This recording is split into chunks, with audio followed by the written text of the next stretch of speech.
Hello everyone, welcome back to learn medicine by doctor Nikita. RRB that is हमारा जो railway board है जिसने pharmacist की वैकेंसीज रिलीज करी है, उनका फॉर्म भी आ गया है, कंप्लीट भी हो गया है, सबमिट भी हो गया है। अब हमको वेट है सिर्फ और सिर्फ एग्जाम का। तो एग्जाम की प्रिपरेशन करते जाएंगे आरआरबी में, क्योंकि वैकेंसीज बहुत ज्यादा अच्छी आई हैं।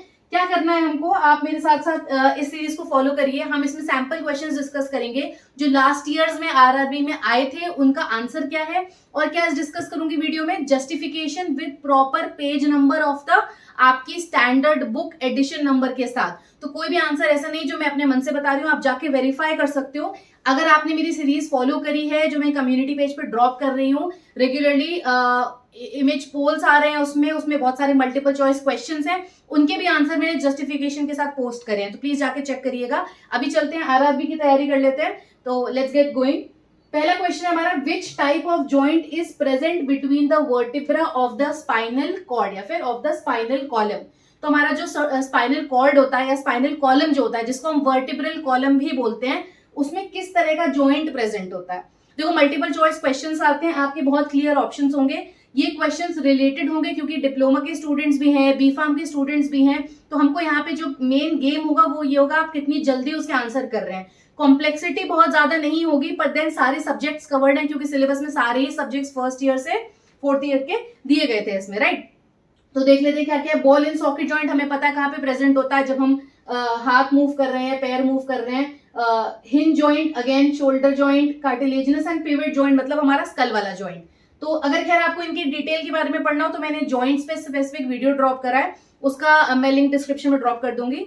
अभी हम सिर्फ और सिर्फ एमसीक्यूज की बात करेंगे, बहुत ज्यादा डिटेल नहीं बताऊंगी क्योंकि ये सारे टॉपिक्स मैंने कवर करे हैं। अगर आपको लिंक चाहिए तो प्लीज एक बार जाके प्लेलिस्ट चेक कर लीजिएगा।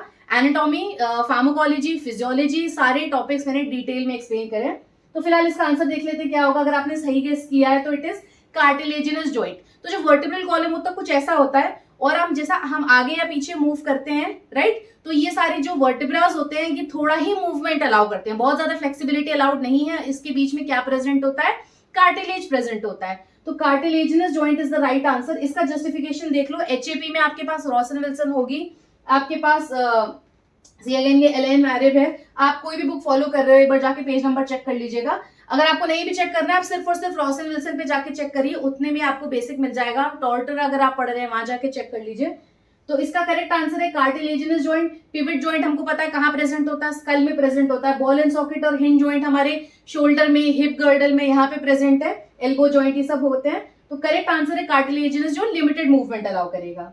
ठीक है, नेक्स्ट क्वेश्चन पे चलते हैं। Which of the following is a beta lactam antibiotic. बहुत ही ऑब्वियस आंसर है, इसमें तो मुझे लगता है शायद सोचना भी नहीं पड़ेगा, इमीडिएटली इसका आंसर आप बता लोगे। गेस करो, जेंटामाइसिन, इराइथ्रोमाइसिन, पेनिसिलिन एंड टेट्रासाइक्लिन। तो करेक्ट आंसर इसका क्या है हमारा, penicillin is the right answer, क्योंकि पेनिसिलिन के किसको बिलोंग करती है, बीटा लैक्टम की कैटेगरी को बिलोंग करती है। इसमें बीटा लैक्टम की रिंग प्रेजेंट होती है जिसका मेन काम ही होता है एंटीबैक्टीरियल प्रॉपर्टी देना। ठीक है, तो इसमें मैंने मोस्टली केडीटी दिया है क्योंकि सभी लोग फार्माकोलॉजी केडी त्रिपाठी से एज अ बेस बनाकर पढ़ रहे होते हो।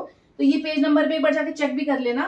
तो ये क्या कर रहा है, characterize by beta lactam ring which interferes with the cell wall synthesis. Bacteria की सेल वॉल को बनाने में ही वो रोकेगा, और जब सेल वॉल नहीं बनेगी तो बैक्टीरिया क्या हो जाएगा, वीक हो जाएगा और बहुत आसानी से डिस्ट्रॉय हो सकता है। मैंने क्या करा है कि आपका फार्माकोलॉजी में जितने भी हमारे ड्रग्स रिस्पॉन्सिबल हैं, जो हमारा पूरा 6 सेमेस्टर के सारे टॉपिक्स थे, 5th सेमेस्टर के सारे टॉपिक्स थे, सारे antibiotics and anti cancer drugs, सबके मैंने डिटेल्ड मैकेनिज्म वाइज वीडियोस भी ड्रॉप करे हैं। अगर आपको सब्जेक्ट स्टडी करना है तो वहां जाके प्लीज चेक करिएगा, प्लेलिस्ट में लिंक मैंने ड्रॉप कर दिया है, राइट। तो सेकंड क्वेश्चन ये है हमारा, समझ में आ गया। थर्ड चलते हैं, which cranial nerve is responsible for vision.